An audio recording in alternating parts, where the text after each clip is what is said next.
Hello and welcome to another Wednesday edition of the Reignmakers Fantasy Golf Show presented by DraftKings. Reignmakers, shout out DraftKings, shout out Reignmakers. Man, I'm having a good time. I'm a little late today, which is pretty standard. Par for the course, I guess, if you guys are regular listeners of the show. But I was getting cleaned up. The summer is here. We've got a wedding this weekend. I don't know who has a wedding on holiday weekend, but it should be a good time. So I had to get a little bit cleaned up, had to shave the beard, had to get the hairs cut. The sun is shining. The summer is here. Memorial Day weekend to kick off a great summer coming, of golf, of being out in the sunshine, all things summertime. Gonna be a great summer. A lot to talk through this week. And I just put a tweet out with the live show, my dilemma for the week and my question of the day that I'll focus on all show, alongside answering all the questions that you all have, is: can you win DraftKings Reignmakers contests this week without Scotty Scheffler? I have been thinking about this for a couple of days now since the Monday show. I wrote the Tuesday article, which we'll get into the plays for that I like this week for Colonial, for the Charles Schwab Challenge. And I didn't write up Scotty Scheffler, but I had to put the obligatory sentence of, if you have Scotty Scheffler in your portfolio, you're jamming Scotty Scheffler. I mean, this guy is just absolutely outrageous. He comes T2 at the PGA Championship after the most mediocre Saturday, after he caught the weather break. And I think that might just be in the back of Scotty's mind enough that kind of irks him and just makes him a little bit angry that he didn't add another major to his already impressive resume.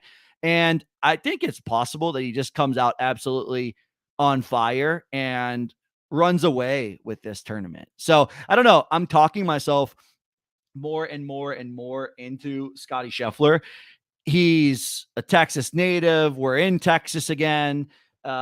Everything sort of points to the fact that his game, when he can roll putts, he just can win tournaments by so many strokes. He has gained strokes throughout the bag for 18 months now, basically. I mean, his performance the last couple of years is just, unlike most other runs, Tiger-esque, if you will, between him and Rahm. And I'm just thinking that, if you're trying to win these contests, can you really win them absent Scotty Scheffler? And looking at our site this morning, his rare was, of course, expensive, $189.99, so $190 for the lowest, the cheapest rare that you could get, that you could let you play him in the rare captain spot, that lets you play him up in the elite contest that I'm trying to take down. And I'm just sitting here I spent $200 on these booster packs, which I think they were good packs. I think there's a lot of opportunity to get the golfers, to get some high-end elite golfers, to get some, legendary cards to test the market there to win. My pack sort of stunk, and I was like, man, I really wish that I invested that $200 into Scotty Scheffler. But I keep on this path of looking at the schedule and looking at how many tournaments are ahead of us. We've got next week, the Memorial, which is a deluxe event. We've got the Canadian Open after that, the US Open, another deluxe event, Travelers Deluxe, Rocket Mortgage Premium, John Deere Premium, Genesis Scottish Open Premium. We get into then the Open Championship Deluxe. Then we get into the FedEx Cup Playoffs, Wyndham Championship Premium, FedEx St. Jude Championship Deluxe. We're then in the heart of the playoffs, where Scotty is going to be up there with, the best of the best, competing in smaller and smaller fields. I mean, there's 10, 15, 20 more tournaments that, maybe not 20, but there's 10 plus tournaments that Scotty is going to play, be in the field. And I can't help but think every time him and Rahm are in the field, we're getting odds like plus 400, plus 450, plus 600 if they're both in the field. I mean, these are astronomical odds to win a golf tournament where there's 125 golfers in the field. They're insane odds. $100 to win $400 on Scotty Scheffler winning the tournament. And while they're insane, while the odds seem, so low, time and time again, Scotty is up there at the top of the leaderboard on Sunday, needing to make a putt or two here or there to win the tournament. And I just think it's going to be hard to win these tournaments without Scotty Scheffler. So we'll see if by the end of the show I pull the trigger and just buy this Scotty Scheffler rare, change my whole entire lineups around this week, and jam him into my elites guaranteed lineup that I like this week. But yeah, lots to get into. Tons of great questions. Love the Wednesday show. Love all of your questions. Shout out people over there in the Discord. We're going to get into it. But let me share my screen, bring up our site, otmnft.com. And while you're listening to this, jam the like button. Get some likes on this stream. We're going to be coming at you with content the rest of the golf season. So like this stream, and let's make these Wednesday shows fun, interactive, and back and forth. So hit that like button and hit me with any questions that you got. All right, let me share my screen here.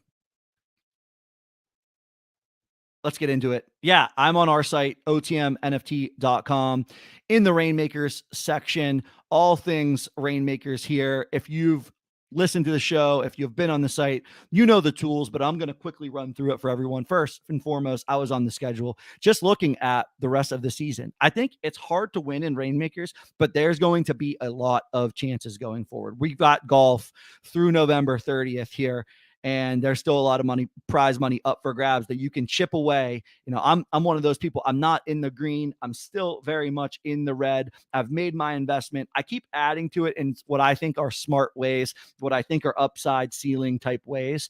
And I'm comfortable that there's enough golf in front of us that I can chip away at the investment that I've made and try to turn this into a really positive and fun season. So I'm excited for that. I'm excited for all the golf in front of us and all the things that Reignmaker is going to provide the rest of the golf season.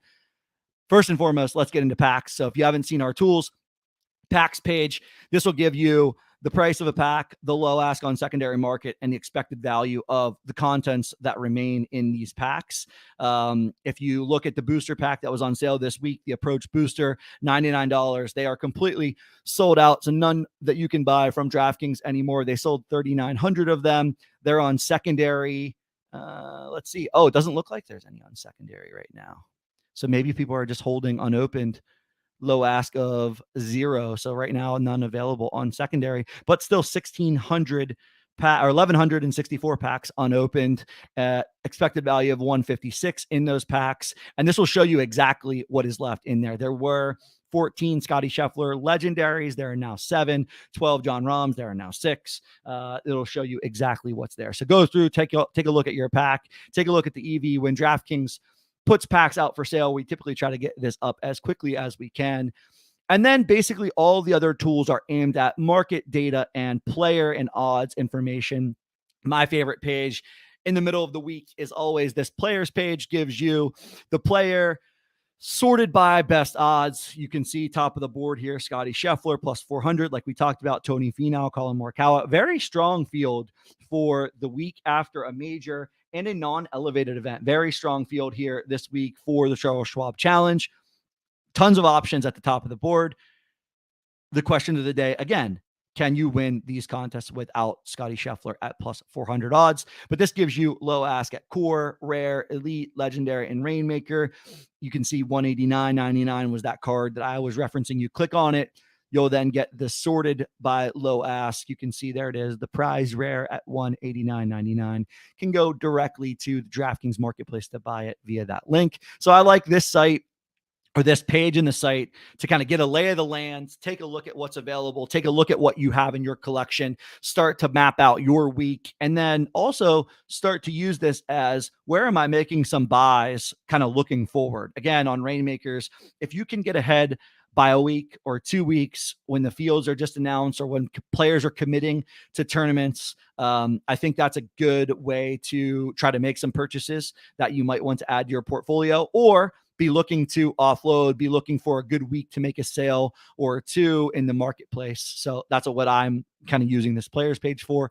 Market gives you all of the data on every single card, 4-hour, 24-hour, 7-day, price movements, and then 24-hour volume. I think it's really important to take a look at volume. Determines how liquid these markets are and these cards are at these different prices. We've had a ton of changes in price when DraftKings puts out a $99 pack, has legendary cards in those packs, it's going to then impact the overall market. It's going to bring prices down. I think we saw prices at the legendary and elite levels fall the most, but that's definitely to be expected. We're going to continue to see this back and forth in the market until there's, enough buyers to meet the low ask for the sellers on any given week. So I think it's pretty normal, pretty natural movement in the marketplace, and continuing to try to find that price equilibrium. Sniper, it sort of depicts exactly what it is, shows you all of the active listings, and gives you the ability to filter on anything you want, a specific golfer, a tier of golfer. Maybe you're looking for an elite lineup or an add to an elite lineup.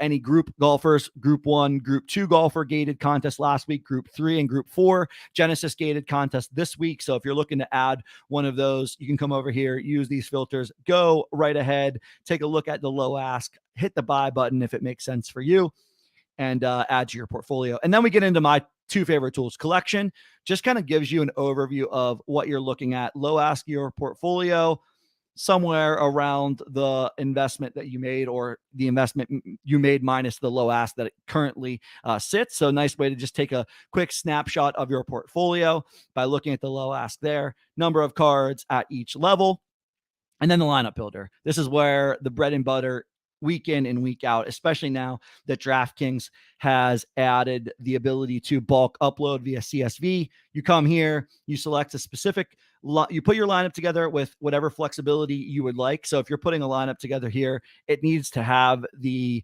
specific requirements that the contests dictate. So you need to have, if you're entering an elite contest, you need to have 3 elites in this lineup, and at least 3 elites in this lineup, and you must have an elite in the captain spot. You then pick the contest, and then down at the bottom you can get a nice export, a CSV document that you can upload right into DraftKings bulk uploader tool. Saves so much time. I did this last night with my lineups, and man, it was like a 2-minute process to upload what was 16, 17 lineups for the given week. So I know the bulk upload has been sort of a controversial feature, given the fact that people think, more cards are going to be in play now, but I really don't think we saw that much of an increase in entries. And this just makes it easier for everyone, makes it easier to get your cards in use, which I think is kind of what the majority of players would want. I know there's always going to be a complaint or two out there, but in my opinion, ease and convenience and the ability to kind of not have to sit on DraftKings site for 30 minutes, an hour, putting your lineups together is an important feature for Reignmakers to continue to grow.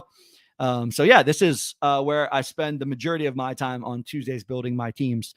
So yeah, let's get into it. My top team of the week as it sits right now: Tony Finau, Brian Harman, Emiliano Grillo, who surprisingly had a better history around Colonial than I would have thought. I think of Grillo's game more as, distance off the tee, can kind of get into a wedge fest, can hit shots and approach shots really close, so he doesn't have to lean on the putter, where Colonial is a course that negates distance off the tee because of how tree lined it is. You don't need to be the longest hitter to succeed here. You need to get the ball in the fairway. You need to hit great approach shots from anywhere from 100 to 150 yards. That's where the majority of the approach shots are going to come this week. And then you need to make putts. And Grillo, just not the best putter, but his course history is pretty good around here. My question this week was Grillo or JT Poston. As you can see in the secondary elite lineup that I have a JT Poston down here.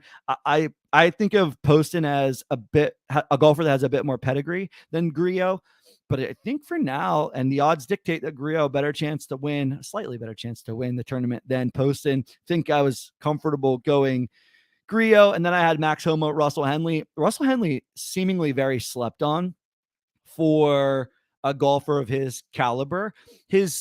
I don't believe he has a ton of history around this course, and maybe that's why. But and his price is up now. But yesterday, his elite low ask was in the 90s. I think it was like $95 or $96. So up to 115. So people have made some purchases there. But I think Henley, if Henley was, to win a tournament, I think this is the kind of tournament that he certainly could win. An approach style tournament where approach shots are heavily weighted, and you're going to need to make putts. As always, with any PGA Tour event, you're going to need to make putts. But usually, when Henley succeeds, his putter is pretty solid. So I like Henley this week a good bit, and haven't heard a ton of people talking about Henley. So we'll see how that pans out in DraftKings Reignmakers. I talked about this a little bit last week. You can't. There's so much good content out there for fantasy golf and specifically DFS golf. You have to kind of take it with a grain of salt because pricing dictates the majority of the conversation in DFS golf. So I think you have to take some of that stuff with a grain of salt. But at the end of the day, I think Henley is a perfectly fine play and someone that I'm happy to have in the top lineup that I have built. We talked about gated contests this week. 2 gated contest, or actually, is there 3? The legendary is probably out there too, right? Let's see. Where are we at here? Lobby. We in the live lobby. Let's see here. There are gated contests this week. I know there's rare and there's elite. I was wondering if there was legendary as well. Doesn't look like there is legendary this week. Unless I'm just completely missing it. Yeah, must not be any legendary this week. So elite gated and rare gated contests. I entered this contest last week. Stogie, shout out Stogie, says just rare and elite this week. So no legendary gated contest this week. I did enter this contest last week. It is a VIP experience to the Travelers Championship. I want to say it is a pretty cool experience. The rare is for Thursday and Friday. The elite is for Saturday and Sunday. And last week, you needed 10 Genesis Group 1 and Group 2 golfers at either the rare or elite tier. This week you need 10 Group 3 and Group 4 golfers. So if you've maybe gotten a little unlucky in packs, if you've pulled more Group 3s and Group 4s, DraftKings is hitting you with a little bit of a gated contest this week, which I like for holding on to those contests. I didn't have 10 Genesis. I had 9 in the rare tier, and I just felt that it wasn't the right purchase for me to go out and make a purchase to get into the contest. But I do think super fun contest. We talked about it on Monday. You need to put a lineup in these contests that have the ultimate ceiling, that has, going back to the odds board, that has a Scotty, that has a Finau, that has a Max Homa, a Morikawa, a Hovland, a Sanjay. You need to have a combination of 2 or 3 of these guys at the top of the board with elite ceiling to really win this tournament, unless you just get a week where golf variance strikes and you see, I don't know, 3 or 4 of these top 8 guys kind of missing the cut, which could happen. Pretty unlikely, I'd say, but could happen. But I'd say you need an elite ceiling lineup to take down those contests. So be optimizing for that if you are playing in those contests. Be optimizing to put the best team that you could put together and get it in there. I did it last week. It was a fun sweat. Never really had a chance with Matty Fitzpatrick not playing very well at the PGA Championship. But I think, again, great use of your portfolio and getting into these contests, which with much less lineups to compete with. But when we looked at the Monday show, when I rattled off the scores that took down the guaranteed contest and then this rare gated contest, pretty similar scores to take it down. So just know that you need a mega elite ceiling lineup to take these down. All right. So navigating to the article that I wrote this week, content. If you click content here, this will take you to all of the articles. I read an article on Tuesday, late Tuesday, early Wednesday. Usually it's out by the time I have a chance to get through a lot of the content that I consume to put together my thoughts on the best plays. But I always give a little tidbit about the course information, and then I dive right into golfer targets that I like across the odds ranges. Top of the odds, best odds, plus 2,000 or better. Mid-range, plus 2,000 and plus 9,000. And usually long shots, plus 10,000 or more. This week I cheated. in the long shots category because I couldn't make a decision in this middle tier, and because there are so many golfers in the middle tier this week that have has a good chance to run up the leaderboard, be a top 5, even a top 3, and can even win this golf tournament. Given the fact that will Scotty let them win the tournament is the ultimate question of the day. Tony Finau at the top of the board. Of note, what sticks out to me for Tony Finau is he plays the Mexico Open, where he finished the year before, finished T2, and it wasn't an elevated event. He missed an elevated event. He is really optimizing his schedule around courses that he not only likes but fit his game in a major way. Week after a major championship, not an elevated event. He's back in the field this week. Hasn't missed a cut in this event. His worst finish is 24th. His best 2 finishes are second, which was 2 years ago, and 4th last year.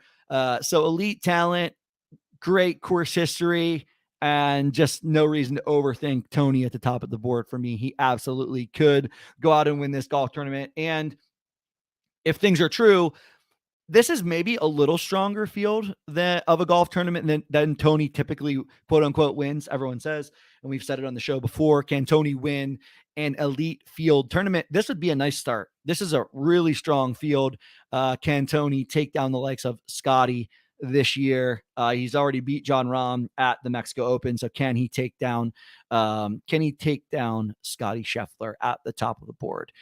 And then mid-range and long shot that I like. Chris Kirk, I said it at the beginning of the show, the course negates distance. You don't need to be the longest hitter. And Chris Kirk is best when he has a short iron in his hands, and he is an incredible putter. He avoids 3 putts. I think he ranks 3rd on tour in avoiding 3 putts. And he hasn't missed a cut in 6 events. Ranks 13th, as I note here, in par 4 scoring. You're going to need to score well on the par 4s around this course. The par 3s are long. There's one incredibly long par 5, basically a 3-shot par 5 at 630 yards, and it's a par 70. So there's only 2 par 5s, 4 par 3s, and the rest par 4s. You're going to need to make birdies on par 4s. So I like Chris Kirk. And then Eric Cole was the guy who stuck out to me that was too good of a value. I think he was plus 8,000 last night when I was taking a look and writing up the article. I put him here because a golfer with an elite price of only $57 just absolutely stood out to me. Someone whose game is for real.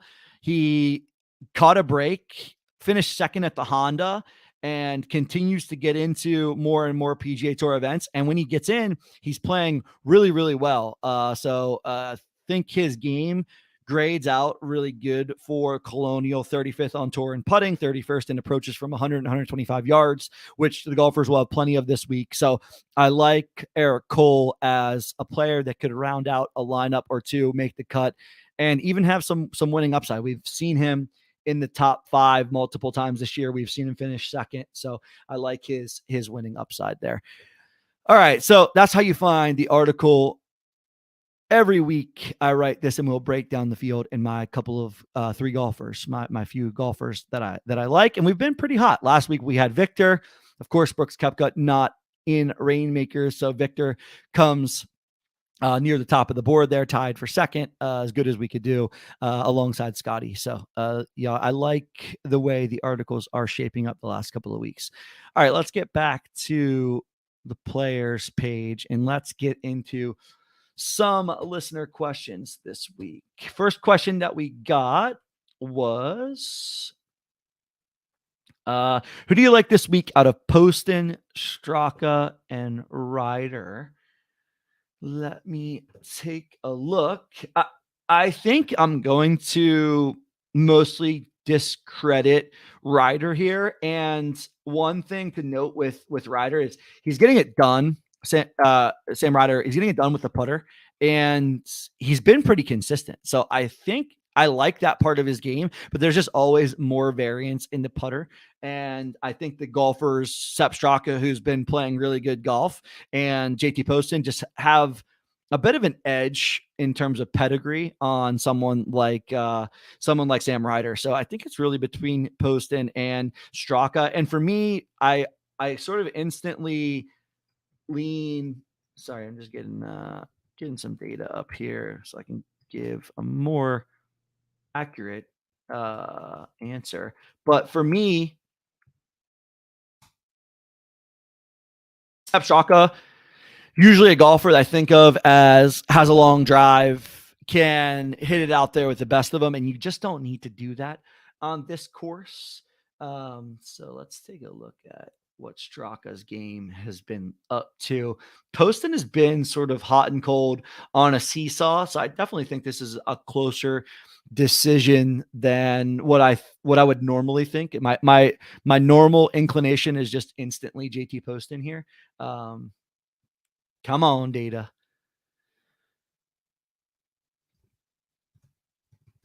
Let's take a look at price while we're here. Posting.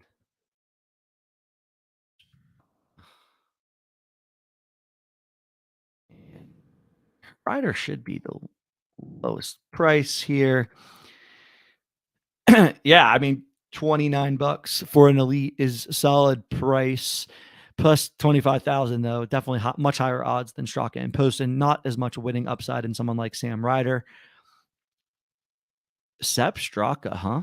$59. So they're basically exactly even in terms of pricing here. All right, finally coming up. Straka. Let's see what Straka has been up to. Played well last week. Missed two cuts the week before that. Missed the cut at the Heritage. I think I've heard, and when you think about it, the Heritage, uh, being played at Harbor Town, it's a pretty comparable course. Not that there's an exact comp for Colonial, but I think I'd like to think about Heritage as a course that has similar features. And if I recall, Poston has great history at the Heritage, but he ended up missing the cut. Yeah, Poston sort of has this seesaw going on. T40, then two missed cuts, similar to Straka. His best was at the Del Mash play, ninth. Before that, the American Express T6. I'm going to go Poston here. My gut just tells me JT Poston plays these kind of courses a little bit better than someone like Sam Straka, but I definitely think it's close. The odds dictate that Straka has a little bit of the edge, so take that for what it's worth. But I'll take Poston against Straka this week. All right, we've got a couple other questions here. I've completely lost where I'm at. Here we go. Question from Stogie. He says, need lineup and contest selection advice. Is this lineup live for the Elite Guaranteed, or should I break it up and make this lineup for the rare gated? Sorry. Okay. He has Scotty Scheffler captain. Shout out Stogie. Scotty Scheffler captain in the Elite Guaranteed contest. I mean, that's the question. Can you win these contests without Scotty Scheffler this week? Chris Kirk plus 3,500. Siwoo Kim plus 4,000. Vic Hovland plus 1,600. Sanjay Im plus 2,000. I mean, that lineup's definitely live to win, in my opinion, but then he's in this rare gated contest. I do think it's interesting that it's a deluxe event this week. So when you're talking and you're weighing the gated contest, you're weighing it against a smaller prize pool in the guaranteed versus the deluxe, versus the gated contest. Very similar. I believe top 12 will win money, $500 as the lowest amount that you'll win for positions 3 through 12. And then you'll get the full package at first or second, which the full package to me, by my math, I don't know exactly how DK values it, but they say you give you $2,000 in DK cash for travel expenses, and then 2 tickets, which I believe the tickets are valued around $2,000 total. And I even saw some tickets maybe going for like $1,200-$1,300 a piece. So you're getting, almost $5,000 in value just being there, food and drinks, the whole nine. So you got to put some money there. So it's around $5,000 in value. $10,000 to the winner of the Elite gated contest this week at the top, but of course a much harder contest, many more lineups to beat. And his gated is Scotty Scheffler, Victor Hovland, Sanjay Im, Russell Henley, and then Tony Finau using the what I did last week, play down in Elite. He's playing down his Scotty Elite because it's a rare contest. So you can play your Elite down, and then he's playing up a Tony Finau common card. So very similar to my construction last week. Stoga, I think this is really close decision. I think it depends on what you want to play for. Both lineups are live to win, in my opinion, have plenty of strong enough golfers to win. Scotty is going to be 45, maybe even more owned in the gated contest this week. I think if you are playing the gated contest, in my opinion, you have to play him. You have to have Scotty. If you don't have him, I don't want to say you can't play it, right? But I just think it's so hard for Scotty to fail. And at this kind of golf course, in this field, it just seems very hard for him to fail. I can't imagine he's not in the winning lineups at 40+% ownership. So I think he'll be there. I don't know. I think it depends on what you want to play for. I think both these lineups are live. I would go gated. And I would go with what you have here in the gated contest. Scheffler, elite, captain, Hovland, Sanjay, Henley, Tony Finau. I think two things. One, it is a group 3, group 4 golfer gated contest. So these players have a lot of these group 3, group 4 guys versus a lot of the group 1, group 2 guys from last week. And you maybe just make a bet that a lot of these players that get in to this contest don't have the likes of Scheffler, Finau, Hovland, Sanjay. They don't have the likes of basically 5 of these guys: Scheffler, Finau, Hovland, Sanjay, and I can't remember who your last was there. Who's the last? Henley, who I think is kind of sneaky. Maybe they just don't have those guys at the top of the board, and you have one of the best lineups in the tournament. So I'll say that I think you should go rare gated with that lineup. Break it up, go rare gated. You have a lot of other good cards that you can play in the elite guaranteed contest, and just hope some variance hits and you strike it right. I think that's part of like what I'm liking about Reignmakers more recently is my portfolio is loaded enough to have lineups that can run up the leaderboard. Now it's about putting the puzzle pieces together in a way that makes sense, right? I think it feels more and more every time I add to my collection. It feels a little more like daily fantasy golf where I have a lot of the players in the field, except for a week like this where you're missing the number 1 player, in my case, Scotty Scheffler.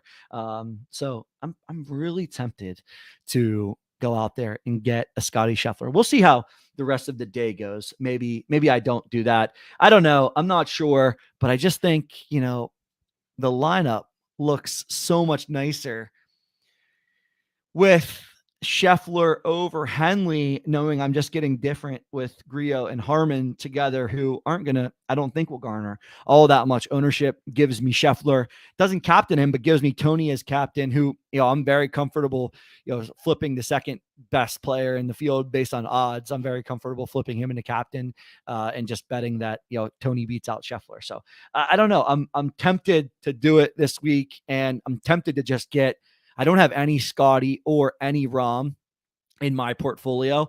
And man, it's impossible. They're at the top of the board every time they're in the field, and they're going to be very owned. And it's just becoming harder and harder to win already, given the number of lineups. And when it's about puzzle pieces and you can just lock in that massive middle piece of the puzzle, right? Like you put that big piece of the puzzle in the middle, they're going to, be so consistent. It's hard to pass up doing that with still about 2/3 of the season in front of us, when Scotty's going to play 10 plus more contests. So I'm tempted. I'm not going to do it live on the show, but I am pretty tempted to do it. We will see. A couple other questions that I wanted to get into. TJ and I talked a little bit about this on Monday. We talked about Brendan Todd, and I was having a brain fart whenever we were doing this. So I didn't bring up, I couldn't find Todd's pricing right away for some reason. How can you spell the name Todd wrong? I don't know. I must have spelled it wrong. It wasn't coming up for me. But I think Brendan Todd is very interesting because he's kind of like this specialist on the PGA Tour, and he really makes his way around courses like Colonial in such a efficient manner that Todd is probably only live to win on like, I don't know, 5 to 8 courses on the PGA Tour every year. But it seems like every year in those 5 to 8 courses, he plays incredibly well. So if there was ever the time to buy a Brendan Todd or to use a Brendan Todd, this is the time to do it. And therefore, I started to think about, what's his price look like, and should we be thinking about selling a Brendan Todd? And yeah, I looked. So the Elite at $100. Oh, but you need to look at the low ask here. So, um, $79, up 10%. So it's up $8. It makes sense. There's been 8 buys in the last 24 hours. So he's liquid. Brennan Todd probably not going to be super liquid every week. And I think this is an interesting week that if you have him, are you thinking about using him? Are you thinking about moving him? I wouldn't hate selling a Brendan Todd this week, depending on what the rest of your portfolio look like. But I also think you're only going to get so many chances to play him in a spot where he has upside. So I think good a week as any to play Brendan Todd. A lot of people like him this week. Can he win? It's hard to say that anybody can win in a field with Scheffler, Finau, um, Morikawa, Homa. I mean, there's a lot of great golfers in this field, so the middle tier is definitely tough. But yeah, I think it's an interesting decision this week. So I wanted to take a look at price movement on Brendan Todd, and then thought it would be interesting to take a look at TJ's pick. TJ has done a fantastic job calling out guys that the industry will eventually love and calling him out on Monday. So shout out him. He was all over Tommy Fleetwood on Monday. And boy, my Twitter feed has basically been a ceremony for Tommy Fleetwood getting his first PGA Tour win. $225 for Elite, 38 for Rare. I have 2 of them, but both of the core. So I was taking a look at his 4-hour price movement. All right, it's pretty flat. Nothing crazy. Seems like people are buying up the core. What's the biggest volume here? Yeah. Buying up the core, a couple of elite buys. So rounding out some elite lineups, couple of rare buys. But yeah, a lot of people like Tommy this week. Would be fun to see him get his first PGA Tour win. I mean, just such an elite golfer to not have a win on the PGA Tour is pretty insane. So needs to get the monkey off the back, and no better week to do it than this week. Would give him a ton of confidence, that's for sure, taking down a field that Scotty Scheffler is in and Finau is in, and guys that are hard to beat. So I think it would give him a ton of confidence. And if he's going to do it, it's at a course like this. Great elite approach player, incredible putter. And those are the 2 things you need to do well around Colonial to win. All right. Did we get all the questions? We've got we're in the show about 45 minutes. What does entries look like this week? So 122 golfers, I believe, in the field this week. So 20 plus golfers less than a standard 145 golfer field, which I think should lead to some less and less lineups, but we're still approaching more than 1K in the elite guaranteed. 2.9K in the rare guaranteed. Yeah, I mean, these numbers, I expect these numbers to continue to go up, right? DraftKings continues to sell packs. They're now bundling some different options in terms of auctions with guys even even in the rare tier in auctions. So we're going to see lineups and number of lineups into contests go up, meaning that it's going to get a little harder to win. But we already know that we are a step ahead. We are building the best teams that we can build. Please build for that upside, build for that winning upside, and don't try to build 2 middling teams. You got to put together an elite team with strong ceiling and then leverage the pack party, leverage some of these other contests with the middling lineups and hope for some variance and hit it like that and get into these gated contests. Like if you're going to succeed in Reignmakers, it's going to be entering ceiling lineups and entering them into contests that make sense for you and your portfolio, but beating Let's see what are the Geeted's at right now. Beating 148 guys, a lot easier than beating 3.6? Where am I at? Sorry, 2.9. Beating 148 guys easier than beating 2.9 thousand, almost 3,000 people. And then 69, hashtag nice, 69, easier to beat 69 than beating 1,100 lineups. So continue to take a look at that. We will continue to take a look at results, take a look at how things are going, take a look and keep an eye on the gated contest information. I expect more of these to come. I like that they keep switching it up. And yeah, I think that is going to mostly do it for this week. We've got 4 weeks until the US Open. We've got another elevated event next week, a great golf tournament at Memorial. Patrick Cantlay is going to likely be favored to win at Memorial, has some of the strongest history on tour at that golf course. So really looking forward to the next couple of weeks and approaching the US Open. If you thought we got some carnage and some chaos from the PGA Championship, we're going to have even more of that at LACC, Los Angeles Country Club, for the US Open. It's going to be impeccable. Shout out Michael Block. The Block Party is live this week. So much Twitter golf noise around Michael Block. A lot of sharp people betting him to miss the cut. Has been on just about every golf podcasts.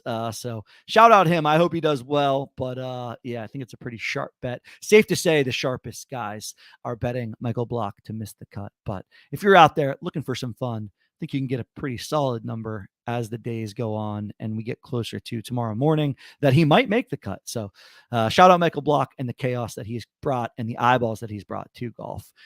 Not very typical to get a text from Michael Jordan as a normal, quote unquote, normal golfer. So pretty cool to see him get this experience. All right. I think that'll do it. Enough ranting from me. Best of luck to you all. Hit me in the Discord with any other questions that you have. I'll be answering questions all the way up to lock tomorrow.